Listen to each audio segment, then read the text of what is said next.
Quería poderles compartir brevemente, hermano Manolo, una porción de la palabra del Señor. Amén. No quisiera ser muy canso, pero sí un pensamiento sencillo, pero no por eso deja de ser importante. Amén.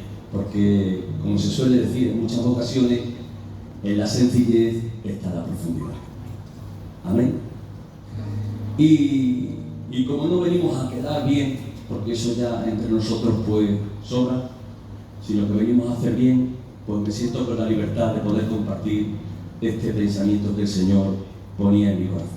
Y el título que yo le he dado, a fin de que nos sirva de orientación por donde queremos transitar en esta tarde, en el pensamiento a compartir con vosotros, es el líder que todo siervo lleva dentro. Pues no tenemos que olvidar que todo siervo al cual Dios llamó le dio un liderazgo para poder administrar.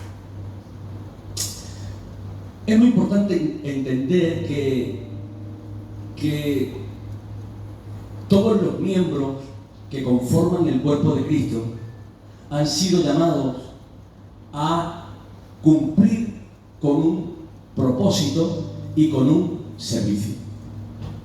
Todos, desde el primero hasta el último, en el cuerpo del Señor, han sido llamados a cumplir con un fin y con un propósito.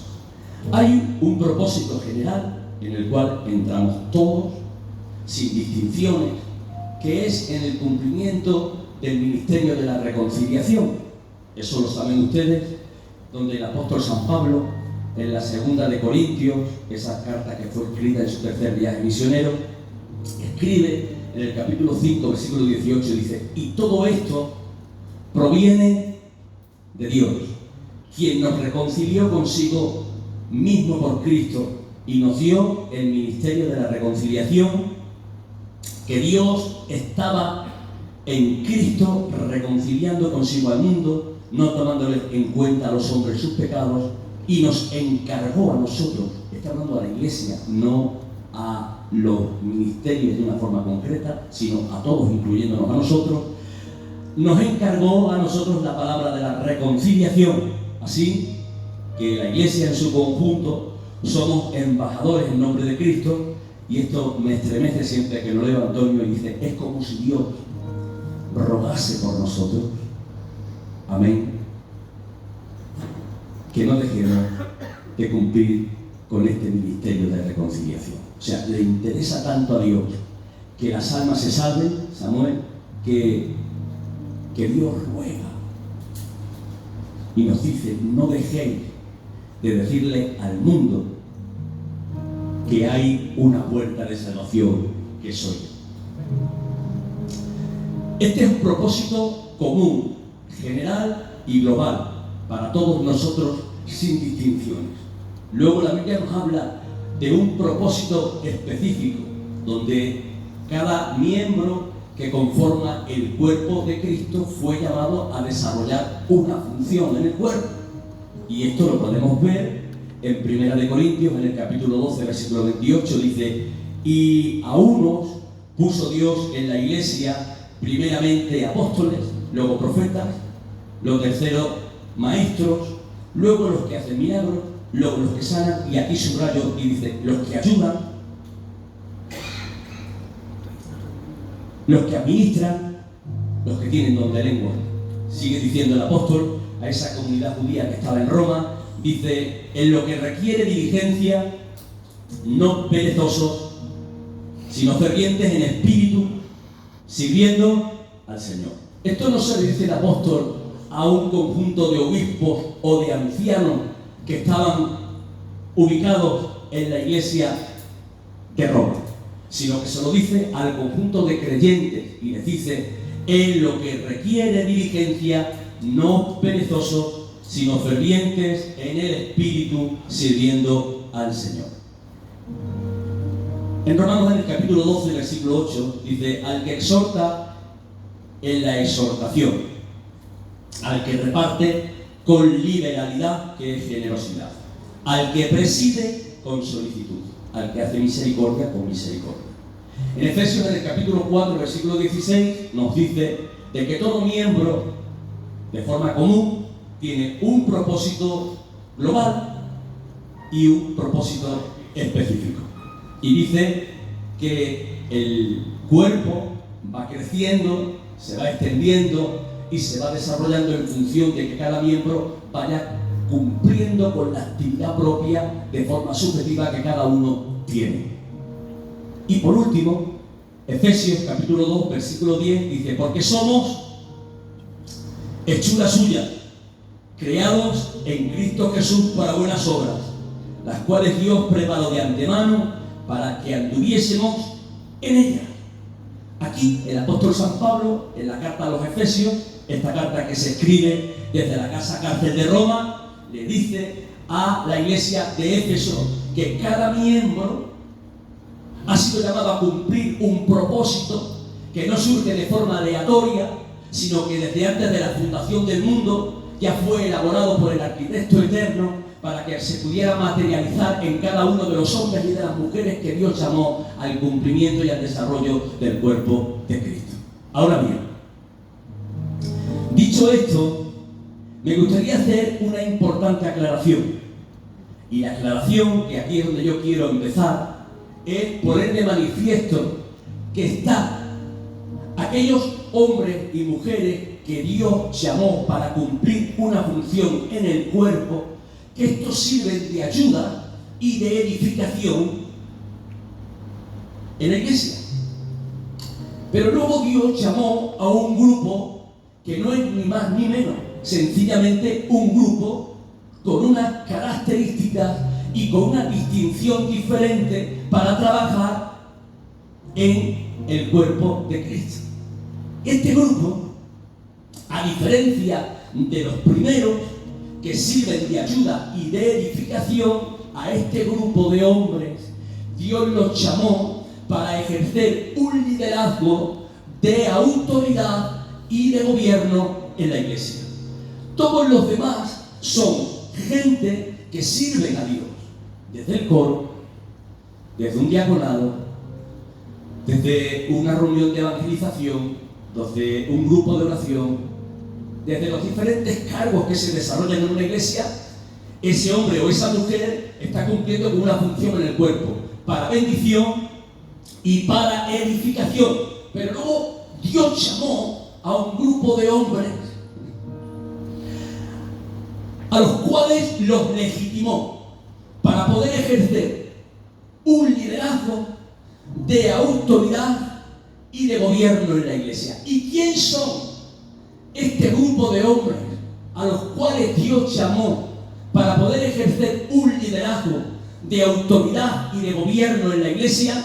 Lo dice de forma clara y explícita Efesios capítulo 4, versículo 10 y 11. Dice: el que descendió es el mismo que también subió por encima de todos los cielos para llenarlo todo. Y él mismo constituyó a unos apóstoles, a otros profetas, a otros evangelistas, a otros pastores y a otros maestros. ¿A fin de qué? A fin de que estos ministerios, por el liderazgo de autoridad y de gobierno, puedan perfeccionar a la iglesia para la obra de los santos, para que el efecto de esa perfección se pueda convertir en una edificación que es una responsabilidad subjetiva de la iglesia, que ahora lo explicaremos. Solamente este grupo de hombres han sido legitimados con un ministerio que se le ha hecho acopio de un liderazgo para poder desarrollar un ministerio de gobierno y de administración para poder edificar a la iglesia del Señor. No es una responsabilidad baladí, no es una responsabilidad cualquiera. Es una responsabilidad sustancialmente importante y determinante la que Dios ha puesto en los hombros de cada uno de los que estamos en este lugar. Es por esto que hoy me veo en la profunda necesidad de recordarles a todos los que estamos aquí que usted ha sido llamado como siervo de Dios y le ha sido dado un ministerio por gracia, donde de forma implícita su ministerio tiene un liderazgo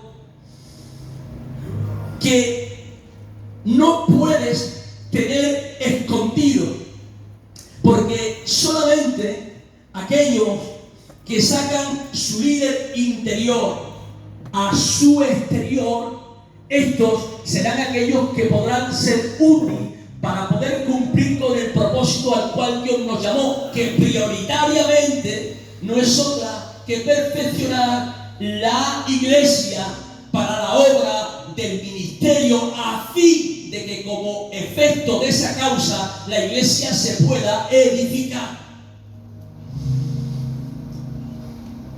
Gedeón empezó a ser útil cuando salió del lagar de su frustración, de sus temores, de sus perjuicios, y empezó a exteriorizar el líder que llevaba dentro.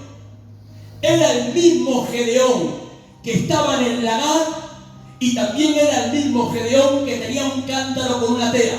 Pero ¿cuál fue la diferencia donde Dios lo pudo utilizar? Cuando decidió, cuando se tiró al vacío y determinó que el líder que llevaba dentro lo tenía que sacar fuera. De la misma forma le ocurrió a Moisés. Moisés empezó a ser útil cuando entendió que necesitaba desprenderse de sus perjuicios, de sus inconvenientes, de sus incompetencias, y entendió que necesitaba exteriorizar el líder que llevaba dentro.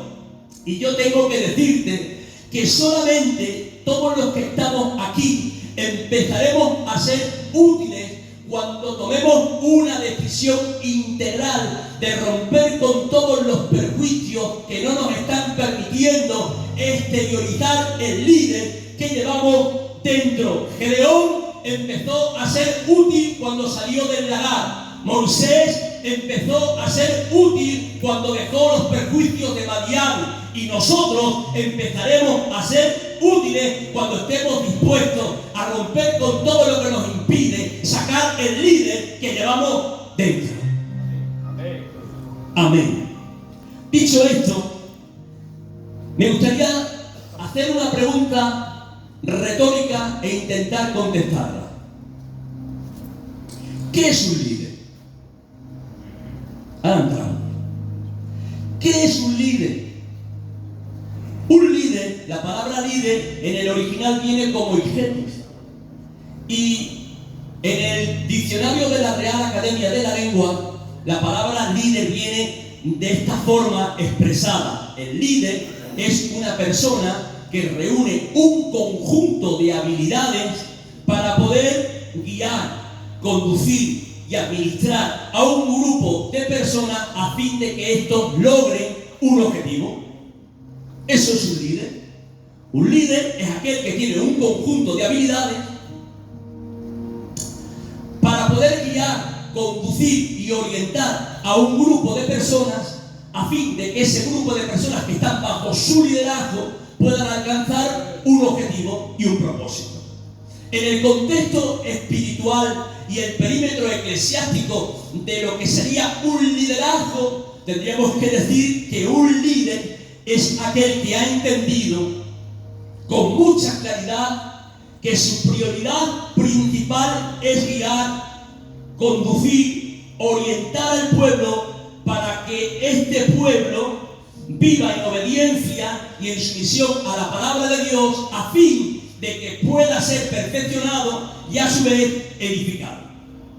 Ese es el objetivo prioritario de nuestro liderazgo: guiar, conducir, orientar al pueblo para que el pueblo sea alineado a la palabra de Dios y el Espíritu, a través de tu liderazgo, pueda perfeccionar a la iglesia para la obra del ministerio y la iglesia pueda ser edificada. Dios a estos hombres que ha llamado para poder ejercer un liderazgo de autoridad y de gobierno, les ha hecho acopio por gracia de 3 características que no puede faltar en ningún liderazgo que se precie. Y las 3 características de las cuales Él nos ha hecho acopio por gracia es influencia, visión y administración. Todo siervo de Dios que quiera ejercer un liderazgo careciendo de influencia, de visión y de administración, será un siervo que puede cumplir con un expediente, pero no puede cumplir con un propósito. Será un siervo que puede mantenerse en la posición de siervo, pero ha caído de la condición de líder. Porque la iglesia que Dios ha puesto bajo tu responsabilidad no se puede perfeccionar con siervos que cumplen expedientes, sino con líderes que viven con una influencia, con una visión y con una administración.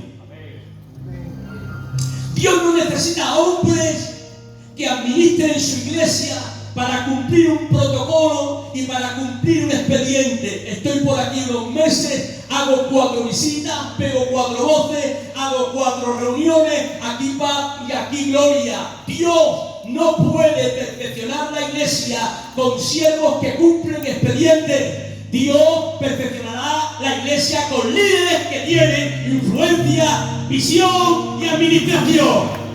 No hay otra forma y no hay otra manera. Es por esto que es tan importante lo que pretendo transmitirle brevemente en esta tarde.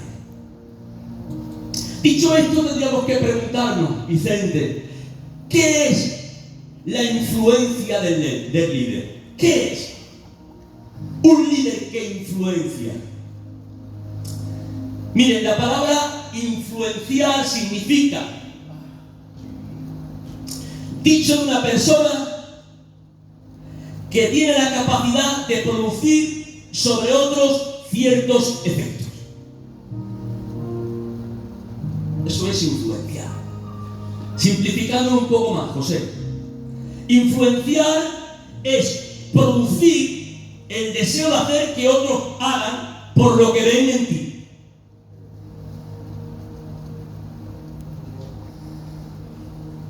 Lo simplificamos algo más. Influenciar es afectar a la iglesia que estás administrando y gobernando con la autoridad para que hagan lo que tú haces porque han sido influenciados por tu forma de vida a nivel personal y por tu forma de vivir tu ministerio a nivel espiritual.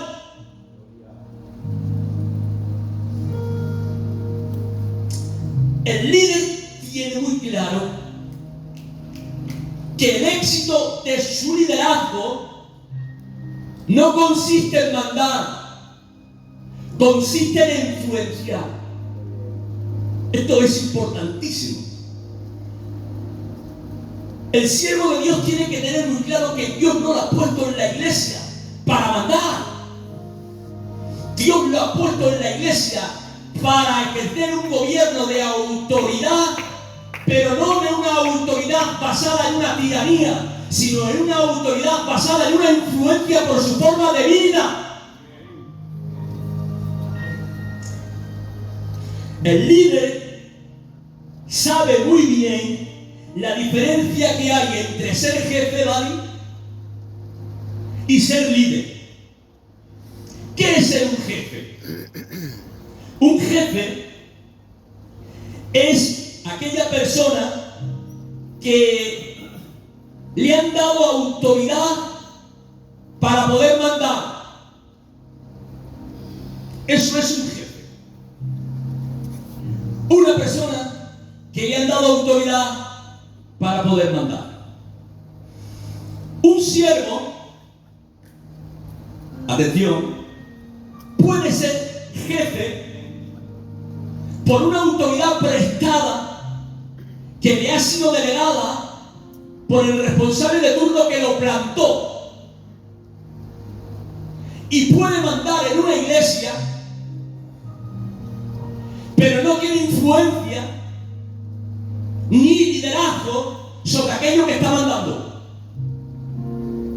Es un siervo que vive de una autoridad prestada, de una hora de púlpito, pero terminando su hora de púlpito, no tiene influencia para administrar ni para gobernar nada. Pero tengo que decirle sin temor a equivocarme que la iglesia no se edifica y se perfecciona por jefes que manden con una autoridad prestada durante una hora de púlpito cada día. La iglesia se edifica con hombres que han sido llamados a ejercer un liderazgo lleno de influencia, que afectan a todo lo que está a su alrededor para que hagan lo que ven en él.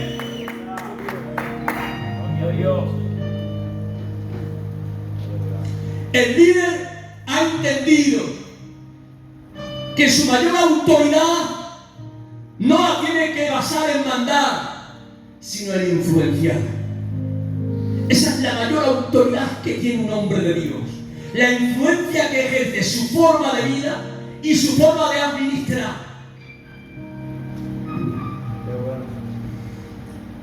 Tengo que decirle que hoy más que nunca la iglesia no necesita a saúles que manden con lanza. Necesita a Davíes que nos influencien con la onda y con el arpa. Les digo esto porque los 400 hombres que aparecen en Primera de Samuel en el capítulo 22, que aparecen como afligidos, endeudados y amargados de espíritu, estos son la consecuencia de un gobierno lleno de autoridad, pero sin influencia. Pero lo que un gobierno autoritario frustró, un liderazgo con influencia recuperó, convirtiendo a esos 400 hombres en uno de los ejércitos más poderosos de toda la historia de Israel. La iglesia no se perfecciona con jefes que mandan, no. La iglesia se perfecciona con líderes que influencian por su forma de vivir, por su forma de predicar y por su forma de administrar. Si usted lo cree, y ese aplauso para Dios, déselo más fuerte. ¡Aleluya! Amén.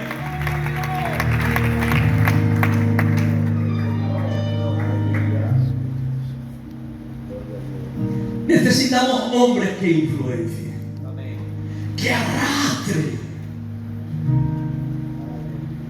En el tiempo de Jesús había muchos jefes, pero había muy pocos líderes.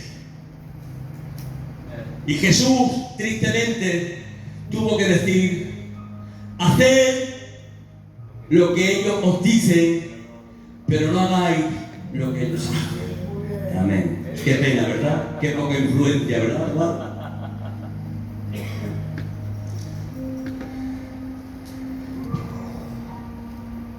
Ahora bien, para no entretenerme mucho, Dios ha dado 3 características que son innegociables para poder ejercer un liderazgo de éxito, que es influencia,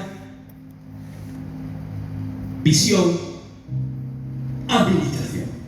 La iglesia no puede ser perfeccionada si nos faltan estos ingredientes. Podemos cumplir un expediente, pero no lograr un propósito. Yo no quiero ser de los que cumplen expedientes. Yo quiero ser de los que logran propósitos. Amén. Ahora bien, toda influencia que no va acompañada de una visión se convierte en una frustración. Porque la influencia no te la da Dios para que seas un objeto de admiración. La influencia te la da Dios para que puedas cumplir una visión.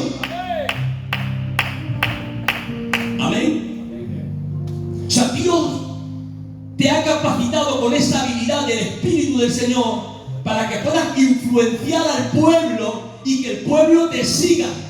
Pero si después de que has tenido la capacidad de afectar positivamente por tu forma de vida al pueblo, pero no le ofreces una visión para que te pueda seguir, tu visión, o mejor dicho, tu influencia, se queda tan solamente en una admiración, pero no es trascendental porque carece de visión.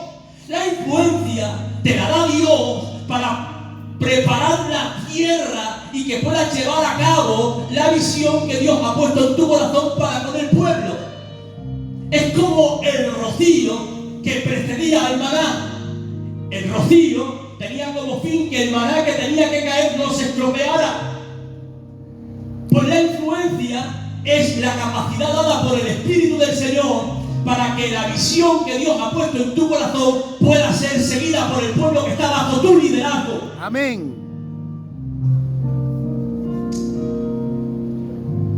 Y ahora tenemos que preguntarnos, ¿y qué es visión?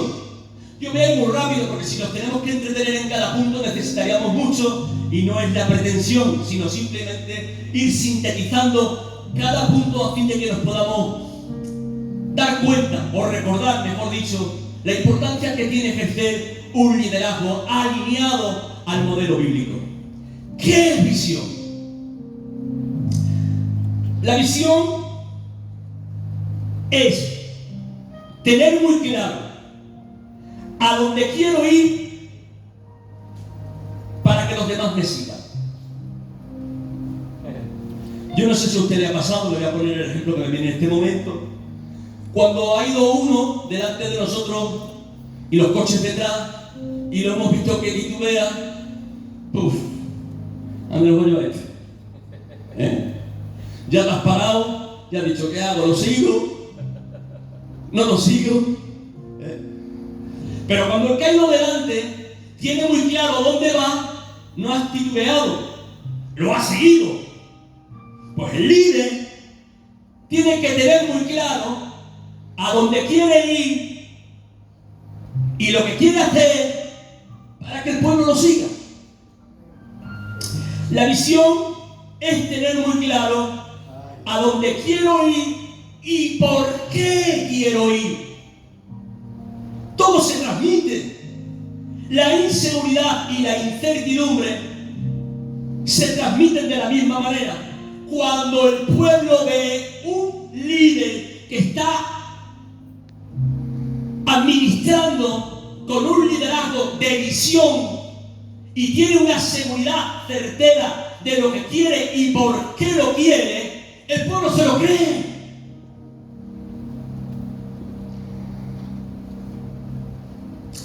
Visión es entender que nuestra visión principal es perfeccionar a la iglesia y tener claro que ese es el objetivo prioritario de nuestro llamado y de nuestro liderazgo. Atención a esto que les voy a decir. La iglesia nunca entrará en la visión de quien no la tiene.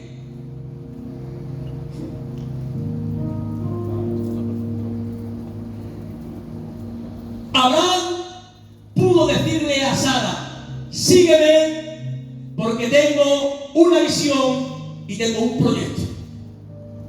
Noé pudo decirle a su familia, seguidme porque tengo una visión y porque tengo un proyecto. Moisés pudo decirle a una nación, venid detrás de mí porque tengo una visión y porque tengo un proyecto.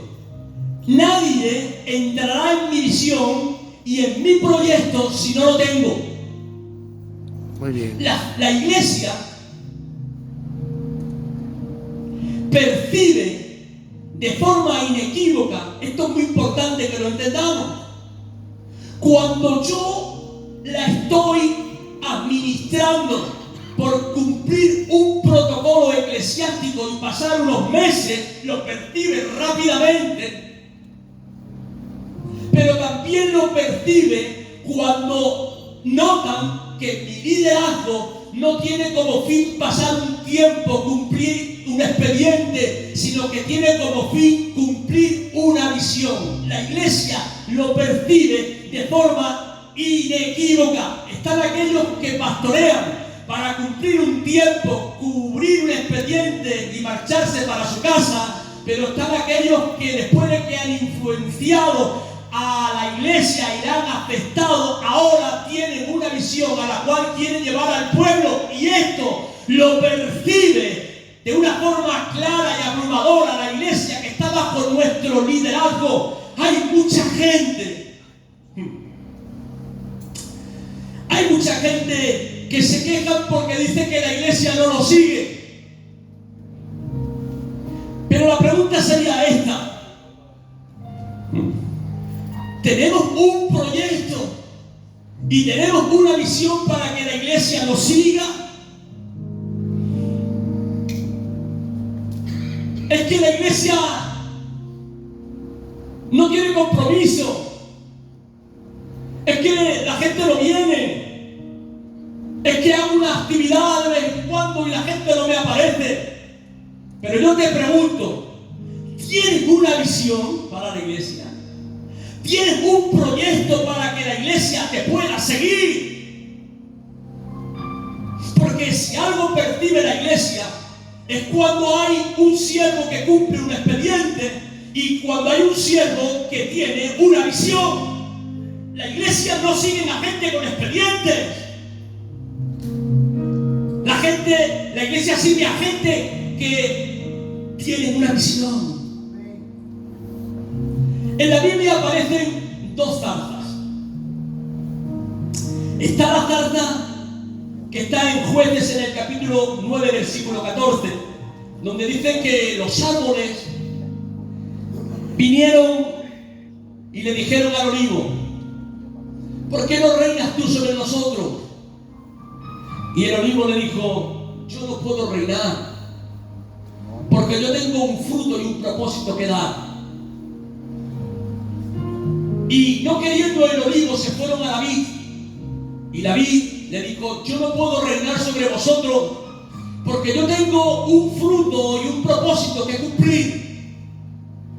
Y cuando no quiso el olivo, ni tampoco la vid, se fueron a la higuera.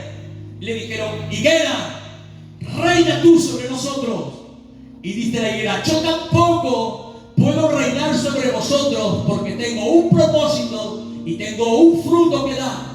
Es que la gente que tiene una visión y que tiene un proyecto sabe lo que quiere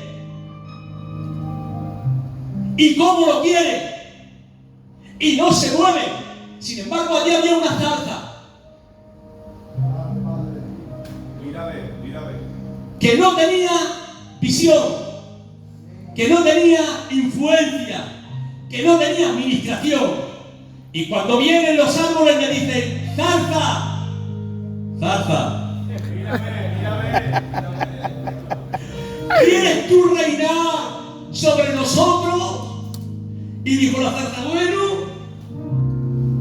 si me dais un sitio y me dais una corona, por donde me pongáis, bien está.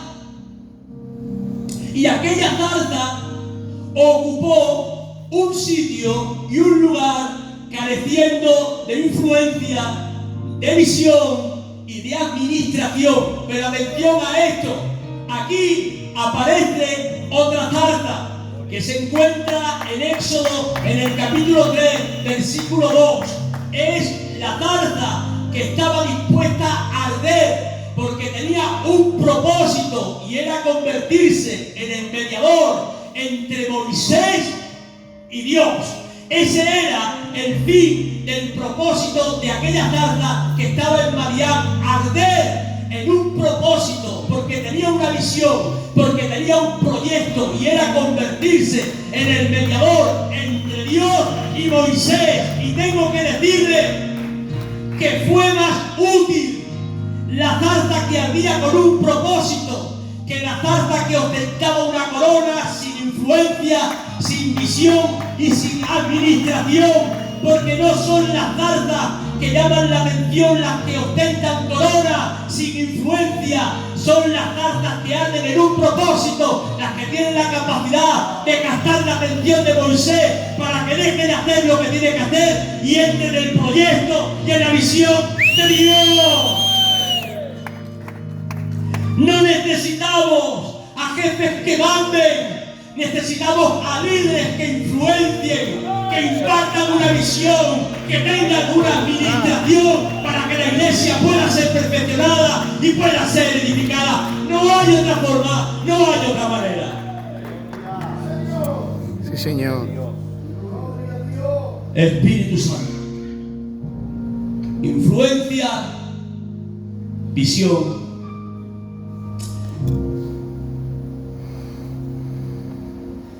Y 5 minutos más. Estamos hablando de algo importantísimo. Quizá no sea bonito, pero es necesario. Un líder que carece de estos 3 elementos no puede cumplir con el propósito de autoridad y de gobierno en una iglesia. Y si no cumples con el propósito de autoridad y de gobierno en una iglesia, no se puede perfeccionar. Y si la perfección de la iglesia, que es un principio divino, viene por mano del ministerio establecido, el mayor estorbo para la perfección soy yo, porque carezco de todo lo que se necesita para que la iglesia pueda crecer. Amén. Hemos dicho que la influencia es la plataforma para impulsar la visión, pero tenemos que decir que la administración es la base fundamental para que la visión no se frustre.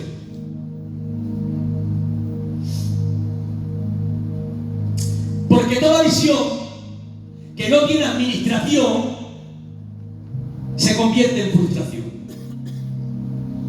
No tan solamente depende de tener una visión y un proyecto, sino tenemos que recibir la administración para poder materializar esa visión y ese proyecto. La palabra administración en el original viene como kubernosis. ¿Sí? Sin anestesia.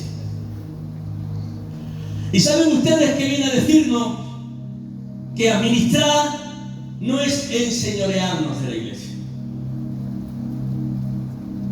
No. Administrar es colocar, ordenar, dirigir, aconsejar, juzgar con juicio justo los problemas que tiene la grey para que ésta se vaya edificando conforme a su palabra.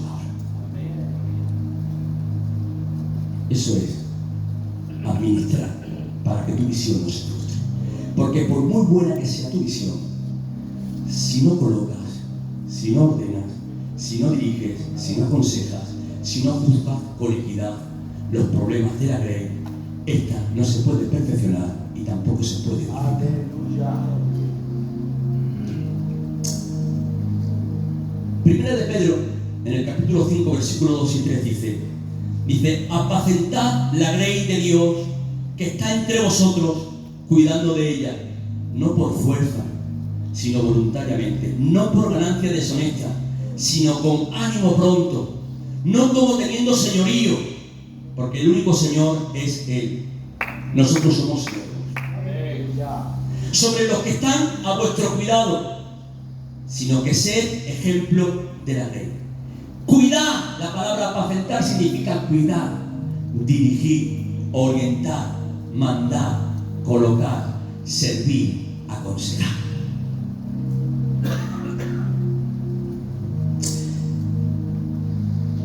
Toda visión y todo proyecto que no está canalizada por una buena administración terminará en frustración.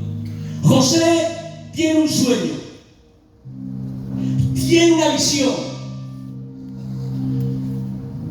y sueña con 7 espigas vacías y 7 espigas cargadas de fruto. Sueña con 7 vacas enjutas y 7 vacas gruesas. Tiene una visión, tiene un proyecto, pero aquella visión y aquel proyecto necesitó de una administración para que no se frustrara y mandó a edificar ciudades de almacenaje en Egipto, que era Pitón y Ramasés, donde allí durante los tiempos de abundancia almacenó para que cuando vinieran los tiempos de escasez pudiera racionalizar equitativamente las necesidades de todos los que allí venían. Y es mediante aquella administración que tuvo en su visión donde hizo realidad el sueño y el propósito que Dios tenía para él, donde las 7 estrellas, el sol y la luna se arrodillaron delante de él, cumpliéndose en su familia que vinieron a Egipto a comer el trigo de su mano. Pero la visión tuvo que ser administrada por una administración para que no se frustrara, y de la misma forma ocurrió con Moisés cuando Dios le dijo: conforme a todo lo que yo te muestre, el diseño del tabernáculo y el diseño de todos los utensilios, así lo haréis.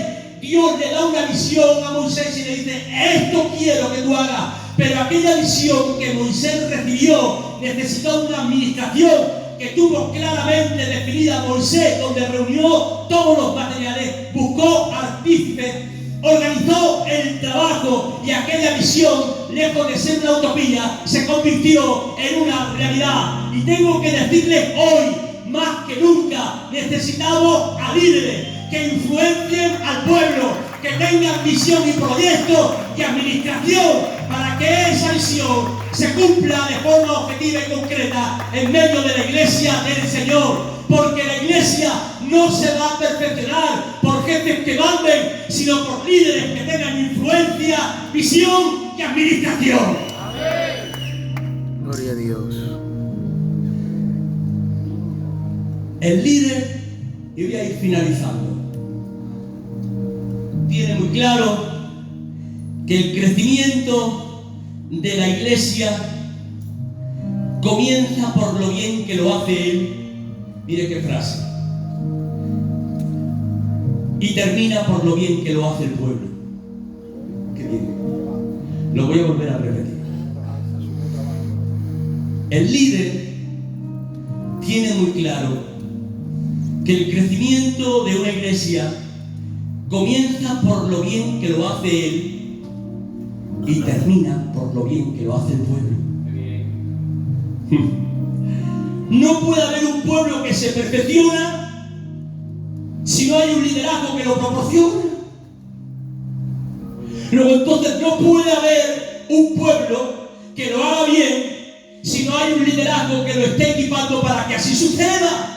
Luego entonces el líder entiende que el crecimiento de una iglesia comienza por lo bien que lo tiene que hacer él y termina por lo bien que lo hace el pueblo. Dicho de otra manera, cuando hay líderes que comienzan su liderazgo con influencia, visión y administración, terminan por aparecer gente que quiere vivir una vida más cerca de Dios, empezando a ser perfeccionados y edificados como iglesia.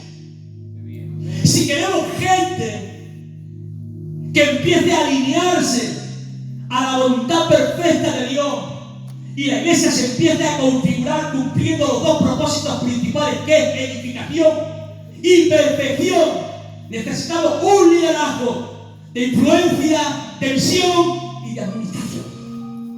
Un protocolo eclesiástico basado en un expediente, pasar un tiempo, aquí paz y aquí gloria, no es trascendental. Si queremos marcar un antes y un después en este tiempo y en esta generación, tenemos que entender que cada uno de nosotros tenemos que influenciar, tenemos que tener proyectos y tenemos que tener administración.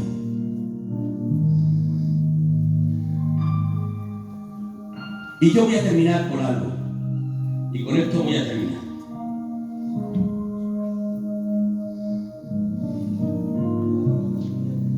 Mire, el gran éxito de un líder es que el líder haga entender a la iglesia la importancia de la evangelización.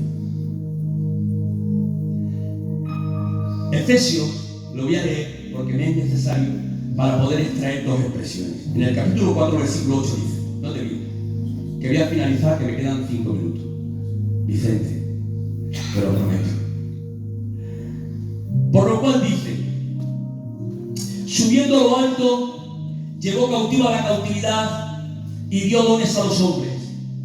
Y eso de que subió, a forma de pregunta, dice el apóstol, por revelación conservada la inspiración, ¿qué es? Sino que también había descendido primero a las partes más bajas de la tierra. Y ahora sigue diciendo, el que descendió es el mismo que también subió por encima de todos los cielos para llenarlo todo, y él mismo constituyó a unos apóstoles, a otros profetas, a otros evangelistas, a otros pastores y maestros, ¿a fin de qué? Perfeccionar la iglesia. A fin de perfeccionar, lo que viene, a los santos para la obra del ministerio, para que estos a su vez puedan ser edificados. Ahora bien, aquí encontramos dos palabras, que es perfeccionar y edificar. La palabra perfeccionar en el original viene como teleotita, y en el contexto del creyente no significa ausencia de defectos, porque esa perfección solamente gira en torno al ser de Dios. El que dice que no ha pecado hace a Dios mentiroso. Luego entonces la Biblia no nos está hablando aquí de una perfección que se traduce en una ausencia de pecado o en una ausencia de equivocación o de error. Aquí la perfección del creyente gira en torno a un significado, y la palabra perfeccionar significa crecer, madurar, desarrollar. Que si hoy estoy aquí, miro hacia atrás y me estoy dando cuenta que voy avanzando. Esa función de la perfección de la iglesia, literalmente dice la Biblia que Él ha constituido a pastores y a 5 ministerios, a fin de que, esa perfección se materialice en el cuerpo. Es un principio divino. La responsabilidad de que la iglesia sea perfeccionada, madurada, desarrollada y crecida es a través del canal del liderazgo que Dios te dio. El principio divino eres tú, y la perfección que la iglesia necesita la tiene que hacer Dios a través de tu ministerio. Por eso, cuando un ministerio carece de estos 3 elementos fundamentales, se está convirtiendo en un obstáculo para que el Espíritu del Señor pueda perfeccionar la iglesia. A fin de perfeccionar. La perfección de la iglesia es una responsabilidad que Dios ha delegado en ti. Es una responsabilidad que empieza contigo y terminará en el día de Jesucristo. Dice Filipenses en el capítulo 1, versículo 6: aquel que comenzó en vosotros la buena obra, la perfeccionará hasta el día de Jesucristo. La perfección comienza contigo y termina con Él, pero tiene que comenzar contigo, que para eso Dios te llamó. Pero atención a esto. Luego está la edificación. ¿Saben ustedes qué significa para la edificación del cuerpo de Cristo? De la misma forma que la perfección de la iglesia es una responsabilidad del siervo que la administra, la edificación de la iglesia es una responsabilidad de la iglesia misma, ayudada por el Espíritu Santo mediante una obra interna y una acción externa. ¿A qué me refiero? Que la iglesia tiene una acción interna y otra externa para poderse edificar a sí misma con la ayuda del Espíritu.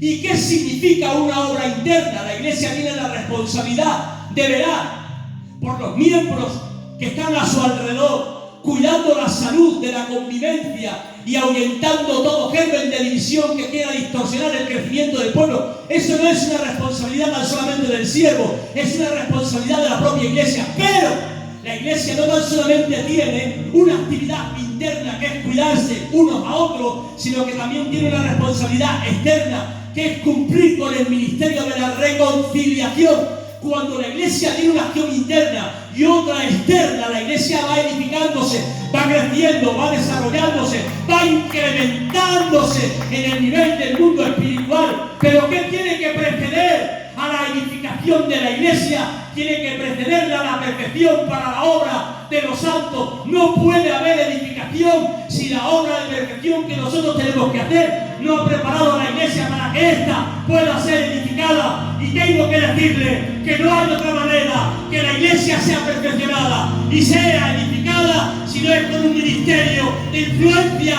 de visión y de administración. Amén. No lo eche en el olvido. Es usted al que Dios en su soberanía le plació llamarlo. No para que pase el tiempo, ni para que lo desaprovechemos, sino para que estos 4 días que Dios nos ha prestado por gracia, en este transitar temporal, lo ocupemos de la mejor manera. Y es hacer un servicio con excelencia para la gloria y la honra de aquel que vive en el nombre del Señor. Bueno, pues hasta aquí, agradecerles a todos su asistencia.